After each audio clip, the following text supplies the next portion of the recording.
If we go back in time far enough, people's sense of home wasn't just the house that they lived in. Their sense of home extended out their front door, out into the street in front of their house, down to the corner store, all the way to the centre of town. And so what I wanted to demonstrate was the power of using your private land for public good. So I started by turning my front yard into a public park. I put about $2,000 worth of furniture on the back deck. And my daughter said to me, "Dad, you're going to bolt that down, aren't you? Because it's going to get stolen." Anyway, I go out one night and there's a lady sitting in one of the chairs and she said, "You've started a big debate in our neighbourhood and 50% of people think this furniture is going to get stolen and 50% of us think it won't." And I went, wow. That action has started a conversation about the nature of our community. And prior to my building the park, at least 50% of people believed they lived in a neighbourhood full of thieves and robbers. And 7 years later, that furniture is still there. So what I've demonstrated, and I've changed the neighbourhood story.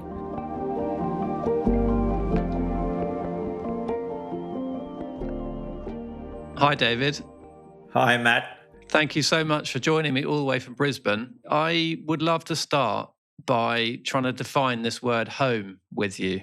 So when you hear the word home, what does it mean to you personally, would you say? That's a very interesting question because as a kid, I moved from town to town. My dad was an itinerant gospel preacher, and I went to 26 different schools, and the school bullies loved my turning up at their school. And so as a kid, I had no sense of home. And what I often say to people is don't ask a fish to describe water. It's only the people who haven't experienced something that have some kind of inkling of what it might be. So for me, I think home is where you belong. It's where you psychologically put roots down and feel connected to a sense of place and a sense of home. That's interesting. So you see it as a geographical thing somehow, or a social thing rather than a sort of physical construct. Is that fair? I think it's a psychological thing. It's not physical per se, although it's often rooted in a location. Although there are people like myself who are, you might describe as a vagabond, and I think vagabonds have the ability to make themselves feel at home in a whole range of locations. Oh, that's really interesting. So just to pick up on that, how many different places did you live in as a child then? Probably getting close to 30. Okay, so what does that really teach you then about this idea of rootedness, and how's it fed into your sense of place as an adult, I suppose? Have you carried on that itinerant life, or have you settled somewhere very deliberately? I have carried on the itinerant life, but I do have a home base, and I become somewhat of a hermit when I get back from travels. So early in my career, I started this part of my career in my early 40s, and I probably traveled the world for solidly for 15 years after that. Then I decided I would just stay in Australia and New Zealand. And so I still traveled a lot in Australia and New Zealand. And then when I get home, I become something of a hermit. Okay. You've told a really great story about your daughter when she was 2 years old and she cut her finger. So would you mind just recounting that for me and telling us what you learned from that? Sure. So my daughter came to me one day and when my granddaughter was 2 years old, and she relayed the following story to me and asked me what was happening. She said that Nikita had badly cut a finger, and every time she changed the bandage on a finger, Nikita would cry and say, "Mummy, I want to go home." And my daughter would explain to her that she was home. She was standing in the lounge room, and that would make Nikita even more upset. And she would stamp her feet and say, "No, I want to go home." And my daughter said to me, "Dad, what's going on? Why can't she understand that she's at home?" And I said, well, for a 2-year-old, home is a feeling, it's not a location. It's a place where there's no pain. It's a place where you can grow into your fullest potential. And so she didn't feel at home because she wasn't feeling that sense of safety, of no pain. Yeah, I love that. And I think that's really what this podcast homing is all about, to be honest. I mean, do you think that the human body is a home of sorts as well? Home certainly is within our mind. Um, yeah, as I said earlier, it's a psychological attachment. I'm called a placemaker, but I say to people, placemaking is 99.9% psychology. It's about how do I make people feel reconnected to their neighborhoods. So if we go back in time far enough, people's sense of home wasn't just the house that they lived in. Their sense of home extended out their front door, out into the street in front of their house, down to the corner store, all the way to the centre of town. And that sense of home has been slowly shrinking over time due to a whole range of social and cultural realities. Um, so when you talk to older people who lived in a neighbourhood for 50, 60, 70 years, they'll talk about how the meat cart used to come around, and the butcher would carve the meat in the street, and they'd all gather around the cart, and then somebody would say, does somebody want to come back to my house for a cup of tea? And people would go back to the house for a cup of tea. And when you listen to those stories, you get this palpable sense of how strong the sense of home or rootedness, connection to the neighbourhood really was in those days. There's an interesting study done by Appleyard where he looked at streets with different levels of traffic on them. And what he found was that people with heavy traffic on their street had, on average, 3 times less friends and acquaintances in the neighbourhood than people who only had light traffic on their street. And it's an example of the way the design of our cities, the way we manage them, has undermined this sense of home and place. So interesting. I know that you've done certain things at your own property there as well, haven't you, to try and connect to the neighbourhood, including things with your garden. So can you tell us about that? Yes. So after working on these issues for nearly 30 years now, one of the observations I made was that what people are doing with their private land has more impact on the sense of home and place than anything a council or a government can do. So to go back to what I was explaining about when you talk to older people in the neighbourhood, you'll hear stories about how somebody would sit on their front steps and be shelling the peas and watching the kids playing in the street. The parents weren't there. Everybody had the responsibility for managing the life of the neighbourhood. So every time somebody puts up a high fence or, fronts their property with a garage with an automatic door, they're undermining the sense of community and the sense of home in that neighbourhood. And so, what I wanted to demonstrate was the power of using your private land for public good. So, I started by turning my front yard into a public park, no, a sculpture park. Then, council obliged by building a bike track on 3 sides of my property, which opened up the back of my property to the public. And so, I turned the entire backyard into a public park. And that's been featured on a national television show here in Australia. It was voted one of the 3 top attractions in Brisbane. It's but maybe one or two stories to explain the power of that. So I went down one day and there was a lady sitting. So I have a large deck in the backyard. There's a lady sitting on that deck.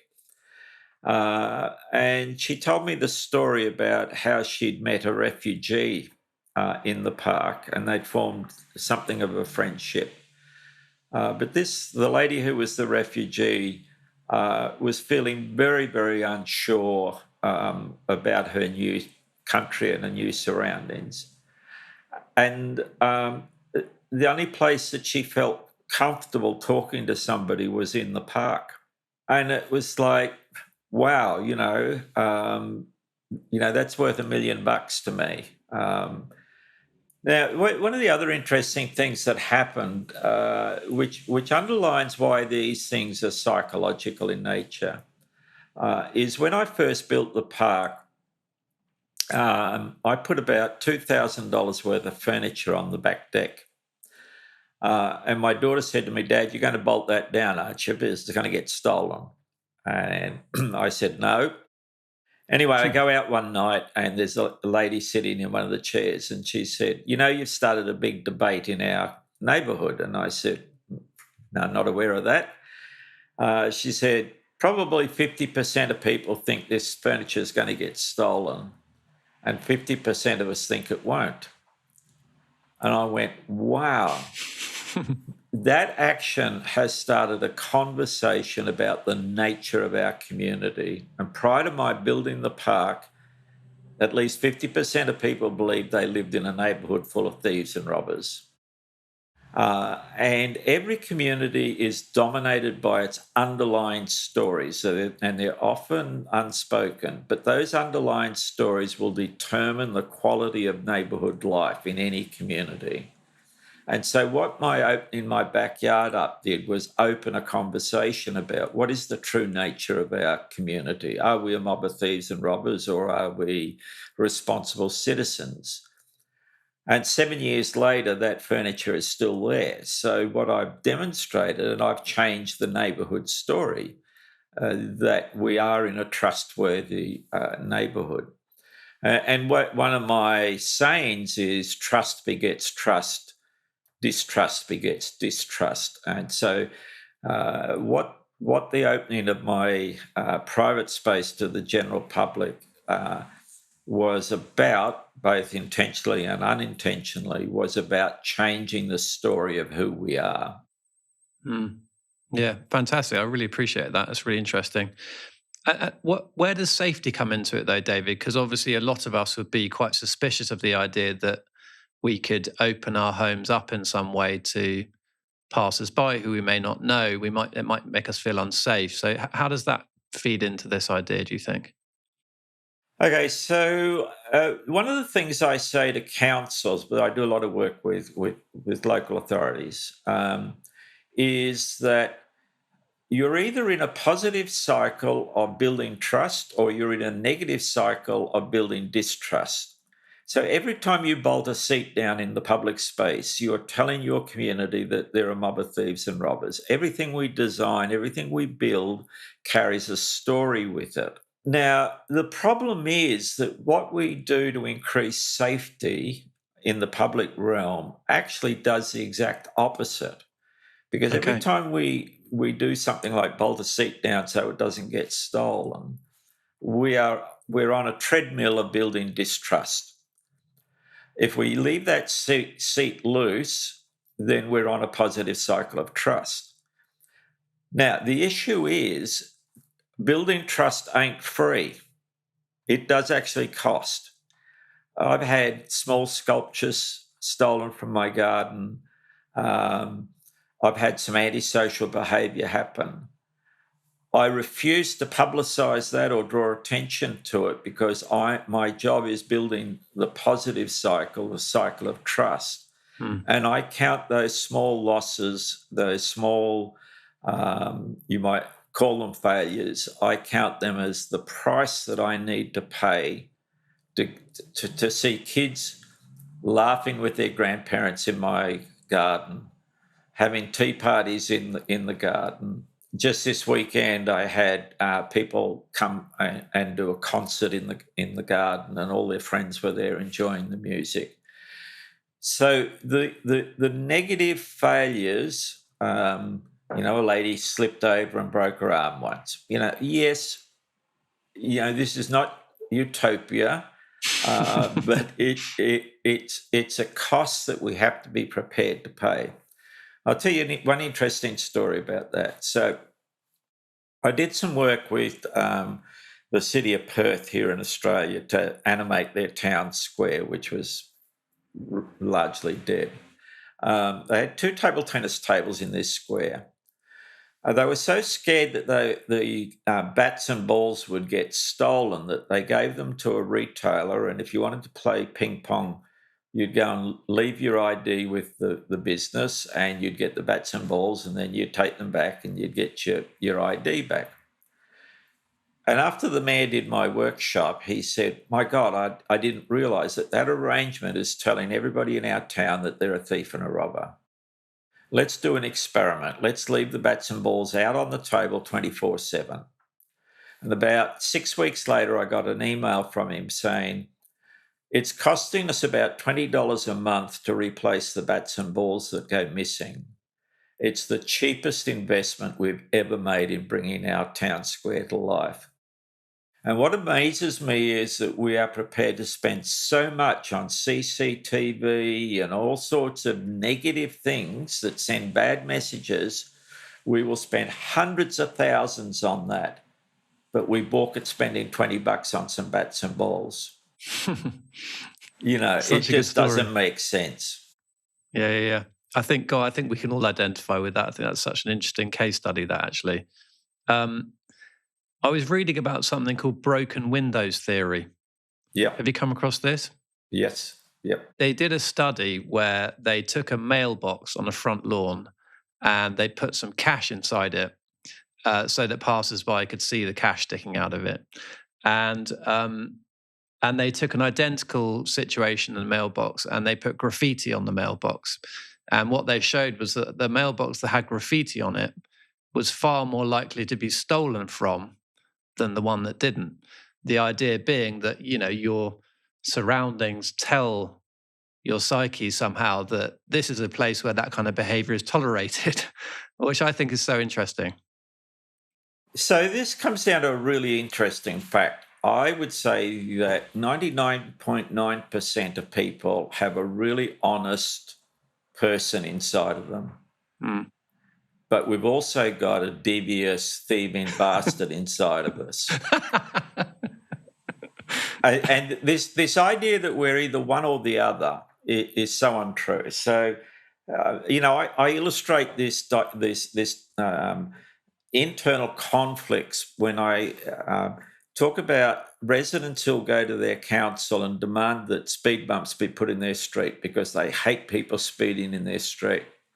Yet, when they get in their car, they flip from wanting traffic to go slower to, oh my God, why can't the government keep the traffic moving? So their value systems flip 180 degrees, and we all have all these different personas in our head, and our environment tells us which of those personas we are acting out of and what our values are within that. So I have another real story about what you just described with the mailbox. So one of the things that I discovered back in 1996 was that the speed of traffic on residential streets is governed by the degree to which the residents have psychologically retreated from their street. So as the life is pulled away from the street, then the speed of traffic automatically rises. And we did a whole lot of experiments in North America where I would go in and read how residents had psychologically retreated from their street. And then we would reverse that in about a 2-hour period. And we would see the speed of the traffic drop to such an extent that kids would be back out there doing chalk drawings in the middle of the street. Now, I was running a lot of public meetings about this, and one in Seattle. This gentleman stood up and he said, I came to one of David's talks a number of years ago. And he said he went home and he said to his wife, let's have dinner on our front lawn once a week. And he said, my God, it not only slowed the traffic, some cars stopped, people got out of their cars, came over and had a conversation, some even stayed for dinner. And he said, we built more community in 2 months of having dinner on our front lawn than 20 years of bitching and moaning to council about the speed of traffic on our street. So he then did another experiment where he started leaving valuables on his front porch. He said the guy or the people next door to him had barred windows, burglar alarms, all of that stuff. They'd been robbed twice in the time that none of the valuables from his front porch went missing. So it is absolutely what I was saying earlier. A lot of the things that we do to stop bad things happening actually do the exact reverse of that, because they call forth, the bad angel on our shoulder rather than the good angel on our shoulder. Yeah, so interesting. I visited someone the other day, and she described the way that people sometimes decorate the outside of their houses on a terrace, like a Victorian terrace. The way that certain terraces in London have been gentrified means that you can obviously tell the ones that have been refurbished in some way, and maybe have owners who care a bit more about their environment and so on, and a bit wealthier potentially. And she describes this as burgle me grey. So she says, when you paint the outside of your terrace house in burgle me grey, it means that you're basically making yourself a target for people. What do you make of that? I mean, how do we choose how we present ourselves to the public through our homes? You see what I mean? It's a tricky one, I think. It is. To me, the big movement that has happened, so if we're kind of getting big picture thinking at this point, is that when towns and villages were first founded, they were founded on a citizen model, which is that everybody put their gifts and their talents into the pool, and by magic, everybody got to take more out than what they put in. That's the magic of cooperative living, and the human species is a cooperative living animal. Now, when towns in Europe, for example, were founded, this sense of citizenship ran so deep that people were actually allowed to put buildings wherever they liked. But they had a civic duty not just to design the inside of the building so it worked for them, but they had to place the building in a way that added to the emerging magic of the public realm. And so everybody in that town was making a contribution to the vibrancy of the public realm. And that's why we like to go to an Italian hill town or a village in the south of France, those places were established on a citizenship model. What has happened in the last 20 or 30 years has been an acceleration away from the citizen model to the customer model, where people go, I pay my rates and taxes, I want the council, the government to provide me with a quality a sense of home and connection. Now, I say it's impossible for any authority figure to give you a sense of home and connection to your neighbourhood. That's the role of us as citizens, not as customers. It's not something that can be bought. So in many places, I'm asked to deal with antisocial behaviour that might be happening in a town centre. So for example, people might be complaining that youth gangs have colonised the town centre. And my response is always the same. I say it's not the people that are there that are the problem. It's the people who aren't there that are the problem. My job as a placemaker when I'm dealing with antisocial behaviour is, how do I bring back the people who have now psychologically given up on that space? Because in giving up on the space, they've handed it over to those groups. My job is not to move those groups on. It's not to play them classical music so that they get frustrated and leave. It's how do I surround them with all the people who are missing from this space? And that's what's going to humanize it. That's what's going to bring life back into the space. That's what's going to get them to behave themselves. Yeah. I'm not sure I answered your question. No, you've led us into something that I really want to talk to you about, actually, which is This idea that you have of doing like 7-day makeovers of town centres and things like that, because I think, you think that it seems to me that with quite quickly, you can make a public space like that feel a lot more welcoming to a lot more people. So just tell us about that project you've been doing. So what we do as part of our 7-day makeovers is we give people a crash course in placemaking. What are the basics that make a place operative? We take them for a walk through their town centre and we go, this is working, this isn't working, here's an opportunity. And then we say to them, look, the budget you've got to work with is, $30,000 or whatever. We put them into small groups and we go, okay, now that you've got that foundational knowledge, how would you spend that $30,000? Generate some ideas. And then the magic part of our process is we say to people, and this takes up probably 3/4 of the first day, we are just generating as many creative ideas as we possibly can. And then we say to people, if you only had 10 minutes to give to your town centre, what idea did you hear today would you give your 10 minutes to? It's not about me as the expert saying that idea, and that idea are the best ideas. There's a great idea without a doer is a dead idea.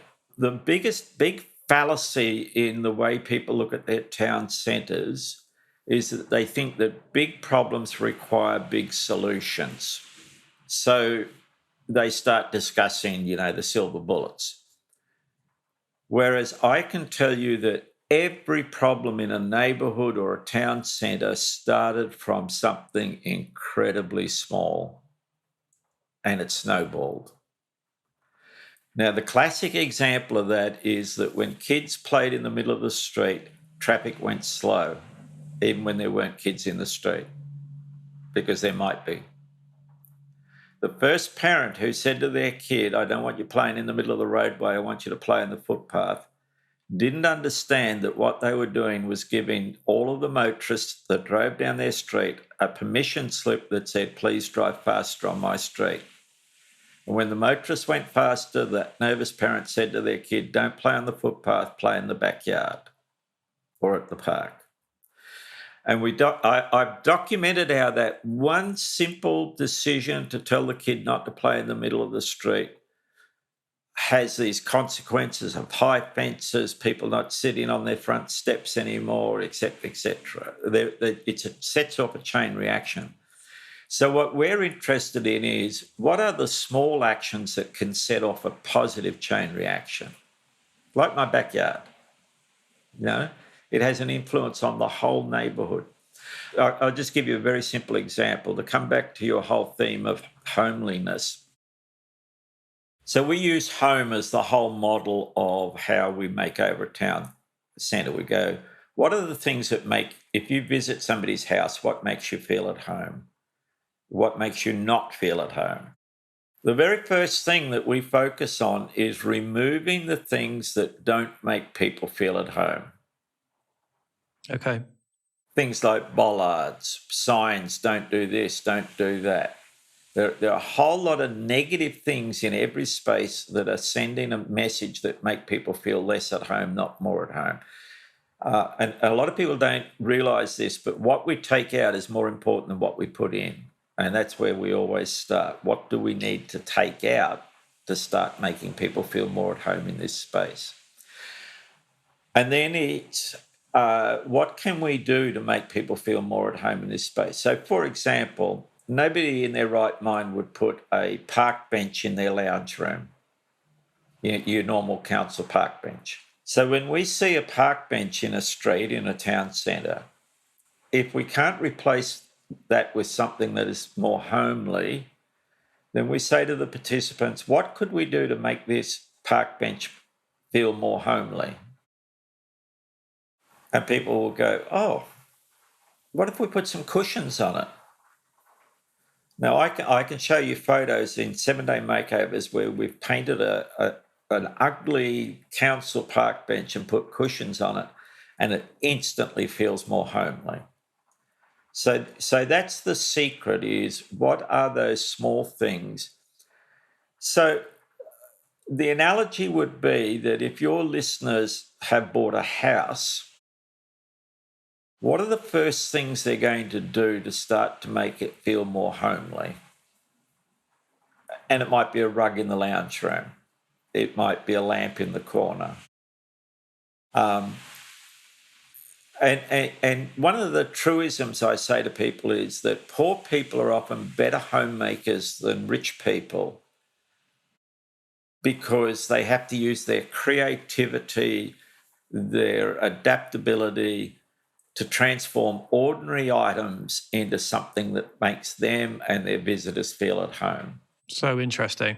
I love that idea about making public spaces feel homely. If someone watching or listening lives in a block of flats or on a terrace somewhere, what, in your experience, what's the kind of most profound thing that they can do to elicit some kind of change in behavior? Somehow distancing yourself from the traffic a bit more, is that the main thing, or is it about engendering social connections with your next door neighbor? What have you experienced there? I think the best example of this is what the Dutch do. Okay. So if you go through a Dutch village or even in the city, you'll notice, or you might notice, that a lot of houses have a huge display window, usually opening onto their living area, and it has no curtains. No. And in the window is a display of something that reveals something about the character, the personality, the passions of that person. Might be a display of antique dolls or whatever. And I'll tell you an interesting story that illustrates something very powerful and why this is about psychology. So I was in a Dutch village and I was walking down the street, and in one of these open windows, I saw a sculpture of a half-finished pregnant woman. And I went, oh my God, I've got to take a photo of that. That is, to me, the ultimate expression of this, putting your passions and whatever, and making it as a gift to the wider community. But I somehow felt inhibited about standing there on the street taking this photo. So I walked on.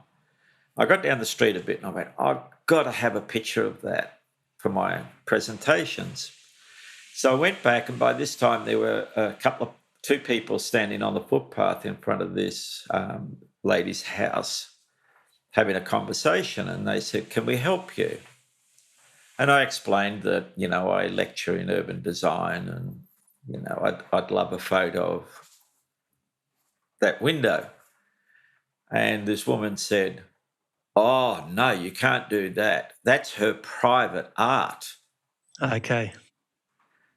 And I walked away and I was thinking, what the hell is happening? If it's her private art, why is she putting it in the window? And it was then that I worked out that there's an unspoken rule, which is you can peek, but don't stare. And it's a piece of social logic or a social boundary that allows them to then share their gifts and their talents with the wider community. And I thought that it's really, really interesting about how our underlying stories dictate what we can and we can't do. But I think it's a really, for me, one of the most powerful examples. So for somebody living in a flat, a high rise, to me, it's always, what are you good at? What is your gift? So I saw the most amazing presentation in Edinburgh once, where this lady stood up and she got everybody to write on a piece of paper what it was that gave them most joy in life and what was their gift to the wider community. And then she went around the room. There's about 600 people in this conference, but she picked people at random and she wrote on a whiteboard what people had written down. And then she stood back and she said, I don't see anybody has written organising public meetings, collecting petitions, lobbying politicians. Why are we doing things that we're not good at or is not our gift to the community to try and create a better world?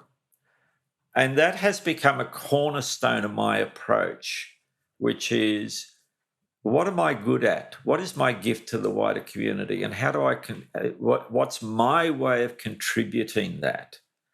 Like if you're a fantastic party organizer and you love organizing parties, organize a footpath party once a month. That will build a sense of community. So whatever gives you joy in life, whatever your gift is, work with that, not with what you wish you had, wish you could tap into, but what is it that you have to work with? Yeah, I think that's really good advice. I love that. On the subject of things that one is good at, you personally are obviously very good at what you do. And I love this notion of you and your pop-up throne that you had, that you took around to different cities with you. So for those people that are not aware of that, what just tell us about that. What was that, and what were you trying to achieve with it? So remember I told you about in 1996, I made the discovery about how traffic speed's governed by the degree of psychological retreat. So I wrote a whole book about that called Street Reclaiming. And when the publisher in America wanted to take me on a publicity tour, I said, look, I'm not interested in just going around doing talks and flogging my book. I'd like to do something that people would remember. And they said, oh, what would that be? And I said, look, I remember this time the Los Angeles Times did a feature story on me, and they sent a photographer out to take a photo, and he put a kitchen chair in the middle of a 6-lane arterial freeway, had me sit in this chair with traffic streaming past. And I loved that photo. I said, why don't I create a chair that I take around the world with me, and I'll just sit in streets and public places and whatever. So, yes, I started looking at what kind of chair I could fit inside my suitcase. Anyway, long story short, it took me 6 months, but I eventually came up with the idea of that the suitcase would become the throne. And so I created this very elaborate throne that folds out of a suitcase, and I took that all over the world. I think it did 2 or 3 world trips. And what was fascinating, and I have a whole series of photographs of people who would just come up to me at random in, whether it was Times Square or Thomas Bridge in Prague or the Champs-Élysées in Paris, and want to sit in my chair, and then I would take photographs of these people sitting in my chair. I never solicited it. It was just the most unusual, random people who would come and ask to sit in the chair.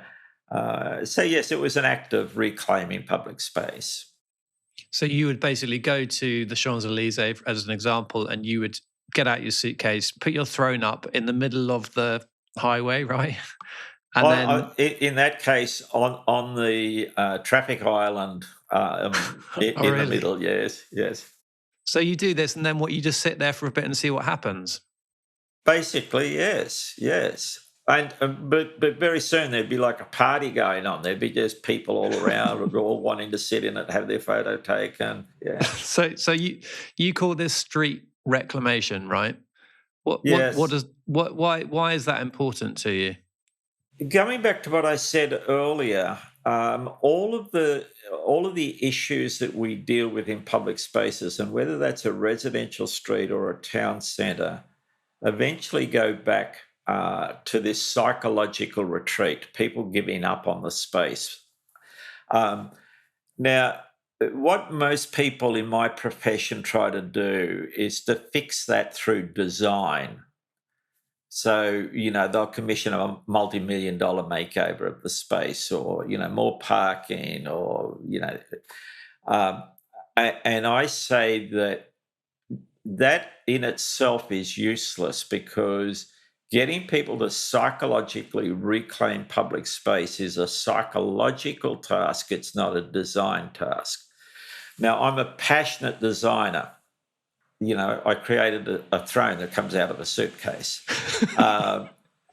When we do 7-day makeovers, my job is the artistic director.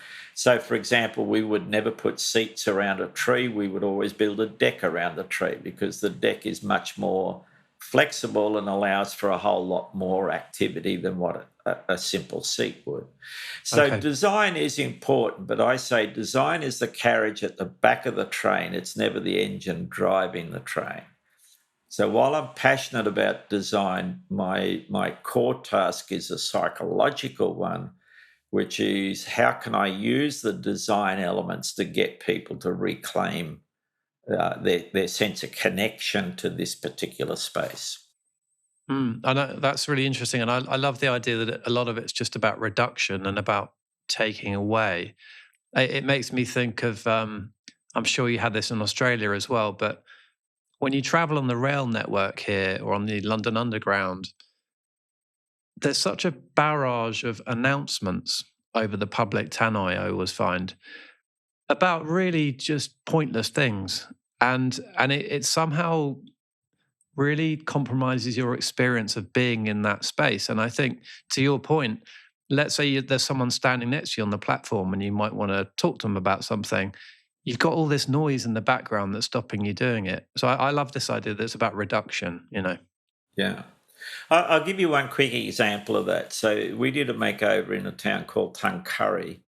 And when I arrived there, I observed that there was a yellow safety fence that ran for a full block in the main street, right in the centre of town. I could also see why it was there. It was there because the footpath had 2 levels to it, and the safety fence was to stop people falling off the top level. But that safety fence was telling potential customers to stay away, that there was danger, the psychological message, right? So one of the things I haven't explained is that we work on what we call permission statements with the local authority. So we have a workshop and we will ask things like, can we take the yellow fence away during the 7-day makeover? And they go, no. And I go, why? What's it there for? And they said, oh, yeah, stop people falling off the ledge.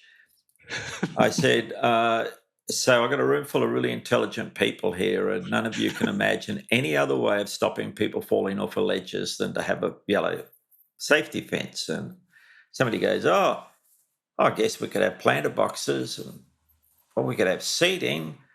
So long story short, our permission statement says you can remove the yellow fence provided you replace it with something that stops people falling off the ledge. Now, for that entire block, we replaced that yellow fence with a series of seats, tables and chairs, planter boxes, etc. And suddenly the whole street came alive. So that's a classic example of how you take something that's negative. So I always ask, like in one town, we removed 100 bollards. I said, what are the bollards there for? Oh, this to stop ram raiding. Okay, so there's no other way to stop ram raiding than a bollard? Yeah, we built nature play areas with great big rocks in them, for example. So Yeah. what's your original purpose? Let us be creative about how we can turn that from something that sends a negative message, because bollards just stand there all day going, no, no, no, no, no. And how do we turn it into something positive that says, please enjoy your time here, feel connected to the space, etc.? Yeah. It's making me think of where I live in the countryside. I live near a lovely chalk stream river. And during the COVID lockdown, wild swimming became a bit of a phenomenon, right? So lots of people started converging on this particular wild swimming spot in the river. And as a result, I think probably someone posted it up online and it got discovered by increasing numbers of people. And of course, some of those people didn't treat it as you want them to, so they would leave some rubbish behind and things like that. So of course, the local landowner who owns that piece of land decided that he'd had enough of this, and he put up huge, very aggressive-looking riot fencing all along one side of the river, so you cannot get to it. But of course, this beautiful piece of countryside is now completely blighted by this fencing. And so what started as a few people, not quite behaving as they should do, has now meant that so many of us that live locally can no longer use that spot for swimming. And it's just so depressing. Yeah. So what would be the advice for that sort of scenario? What could he have done rather than put up the fencing? What is the issue he's trying to solve, and what's a better way of solving it, would you say? I mean, one strategy that I would suggest, and incidentally, I'm facing a similar issue with my park. Oh, really? So yesterday's success always becomes today's problem. Yeah. That's a truism of life. But one approach they could have taken would have been to solicit all of the users of the space to help manage the space. So I do that with my park. So if I have a group of noisy teenagers down there at 1:00 in the morning, which happens from time to time, I might go down to them and say, I had a group in here the other night that left all their rubbish and the furniture kind of thrown around the place. I know it wouldn't. I know it wasn't you guys, but if you see it happening, could you please intervene on my behalf? Look, the other top secret I would give, and this happens all the time with antisocial behaviour.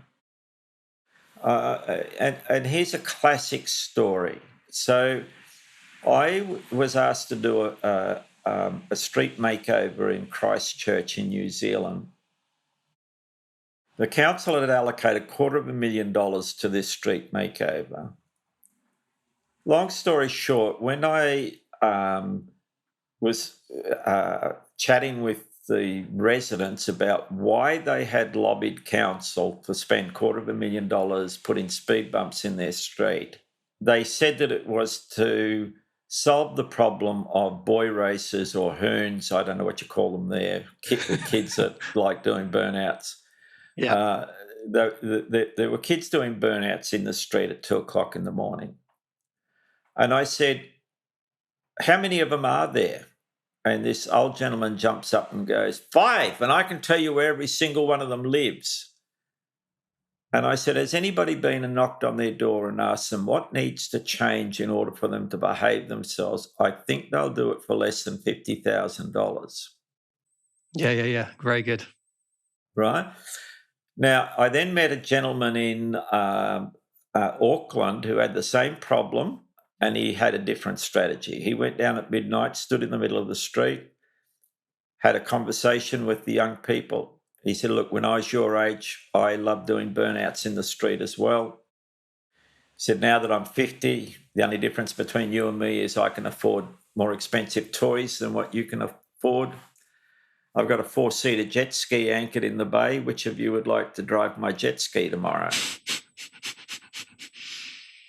And he became the town troubleshooter for boy racers because he formed a relationship with them and he found a legitimate way for them to express their culture. The number one problem I find with people who are grappling with antisocial behaviour is that they don't talk to the people who are the precipitators of the bad behaviour, and they don't ask, what do we need to change in order for you to start behaving yourself? Well, I think there's 2 fantastic ideas, aren't there? One is exactly that, talk to the perpetrators of the issue. And the second one is draw the community into trying to solve it collectively. I think that's really good advice, actually. Yeah. I'll see what I can do with the landowner. Yes. It seems to me a large part of your work is about trying to encourage people to linger in a place rather than passing through it. Is that fair to say? You did this thing called the Neighbourhood Pace Car program as well. Tell us about all of that kind of stuff. This is the number one placemaking trick that we teach people. When I say trick, So if I can get everybody that is in a town centre or a neighbourhood street to stay 3 times longer, that street will have 3 times as many people in it and feel 3 times as vibrant. Now, some people find the following the easiest way to understand this. So, there's a farmer in Australia called Peter Andrews who's revolutionised the way degraded farmland is rehabilitated. And the first thing he does is he puts rocks in the stream, logs in the stream, builds contour banks, plants reeds, and he says his number one job is to make the water go 7 times slower through the property, and it does 7 times the work hydrating the soil. And so the longer we can keep people in a space, the more value they're contributing. Now, the problem with most modern town centres is they've become what I call essentials only shopping streets. That is, people drive there, they want to park outside of the shop they're going to, race in, get the chops, get back in the car and go home.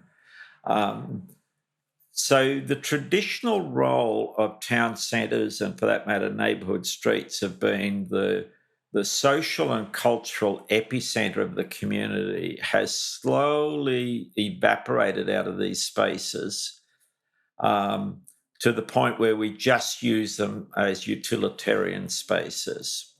So our first job after taking out all the things that don't make people feel at home is to put things in that are going to slow the flow of people through the space. Now, just to be a little provocative about this, do you know that we've gone from doing 7-day makeovers, we are now doing 4-hour makeovers? Oh, no way. I didn't know that. Yeah. I'm actually coming to Wales. We're going to be doing a series of 1-day makeovers in 3 Welsh towns.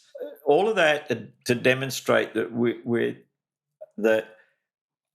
in 4 hours, we only do one little project in, say, a 4-hour, but say in a town in Victoria, in the 4 hours they created a whole nature play area in the middle of the street. And all of a sudden it's alive with kids climbing all over it. And so that becomes a linger node. A linger node can be as simple as a chalked hopscotch square on the street. It's bubble wands. The simplest example I can give of linger nodes, and this is the way my brain works, is I go to one town and there were low brick walls on every corner. I'm assuming to stop people crossing at the wrong spots. But I said, everybody go home, get the foreign coins that are in the bottom of your drawer, bring them back. We'll buy 1 tube of super glue. We'll glue these foreign coins on the top of the walls, and we'll get a retailer to hand out pieces of paper and lead pencils, and kids will be out there doing rubbing to the coins. So that brings us back to this. None of this stuff is rocket science. When we teach retailers how to do this, we had one retailer who put a computer monitor in the window and had a game on it with the controllers outside of their shop. So, kids are standing there playing the game in the window. I can give dozens of examples of really simple things that retailers can do to create these linger nodes. Interesting. The idea of the pace car, that was in Boise, Idaho. And that was around a group of residents who were, again, lobbying council for traffic calming, speed bumps, chicanes, etc. And I said to them, that if you all drove at the speed limit, nobody would be able to speed in your street.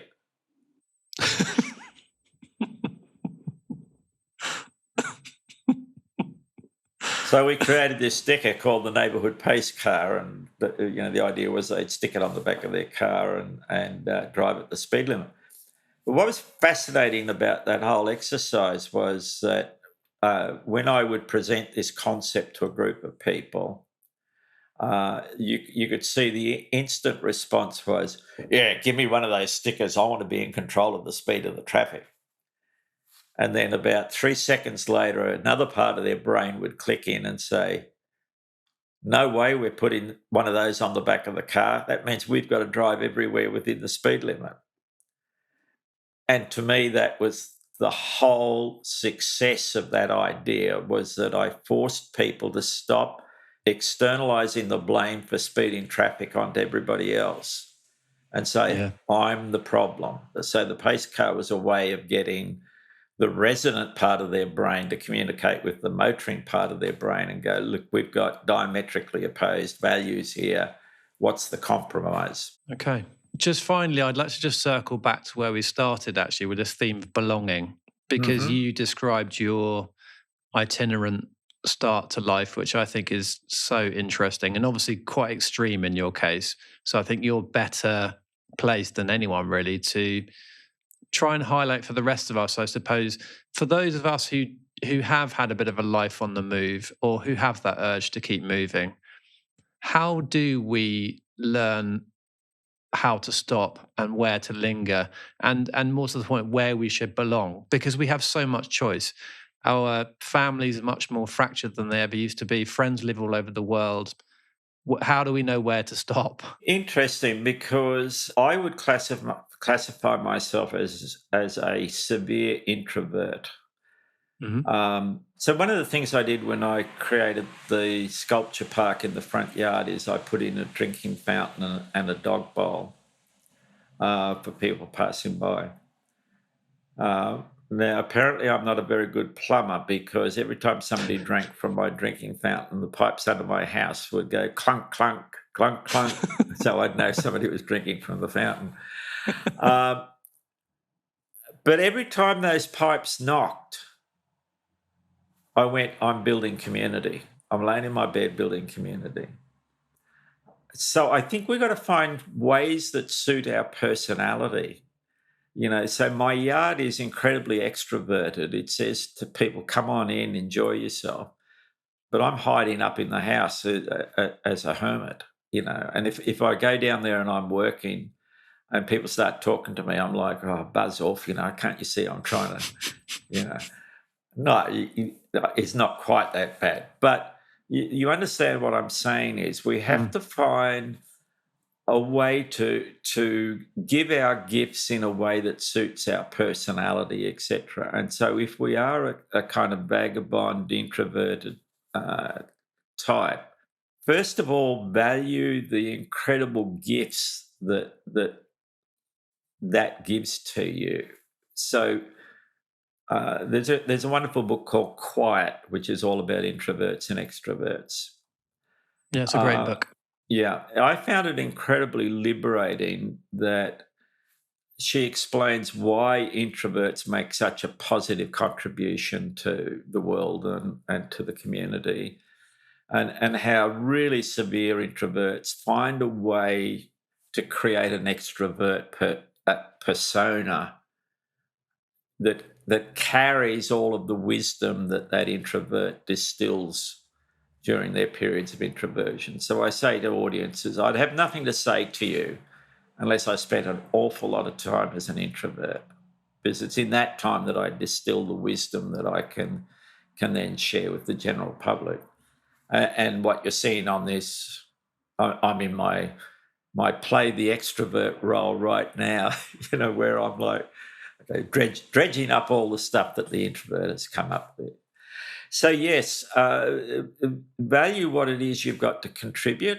Dig into that. Don't be ashamed of whatever it happens to be, and then find your unique way. The last bit of advice I would give is that so many of us get locked into, we think there's a way that we're going to make a contribution. And I'll illustrate this with a really quick story. It's a made up story, but I made it up to illustrate this point. So Doug came back from the war. He was a broken man. He spent a couple of years living rough on the streets with other homeless people. He met a young lady, got married, got a job, got his mind back together again, and he had a passion to start a soup kitchen for the homeless men that he'd spent those years on the streets with. And so he set up a bank account called the Soup Kitchen Bank Account. He'd work double shifts overtime, put any extra money that he earned into this account. And one night he explained to his wife that he was going to be working a double shift. And she said, "For goodness sake, Doug, you know that we do have one extra kitchen chair that we're not using. Why don't, instead of working overtime, you go out and find one homeless man, bring him home for dinner?" So him working overtime with his vision for the soup kitchen was all a means to an end that was taking years and years and years to implement. Instead of him going, is what I'm doing actually consistent with my vision? Am I bringing the future into the present moment using what I've already got, not what I wish I had or what I'm working towards? And for me, that's the secret of life. The secret of life is, how do I bring whatever I envisage for the future into the present moment? And I guess that's the genesis of the 7-day makeover. How do we start making over town centres today, this week, with what we've already got, not with what we wish we had, not more planning, not more dreaming, not more talking. Let's find a way to drag that future that we want into the present moment. It's brilliant. I love it. Thank you so much, David. I've really enjoyed this. It's been fascinating meeting you, and I think your sort of origin story, if I can put it like that, and you describing yourself as an introvert in that way, it really does make huge sense in the context of what you do for a living and what you've spent your life trying to achieve. So I've really enjoyed it. Thank you so much. Final word. What you want for yourself, you get by giving it to others. So Couldn't my agree more. desire for a sense of connection comes out of giving other people a sense of connection. And that's, I probably should have explained that earlier in the piece, but that's what grounds me, is me giving other people a sense of home.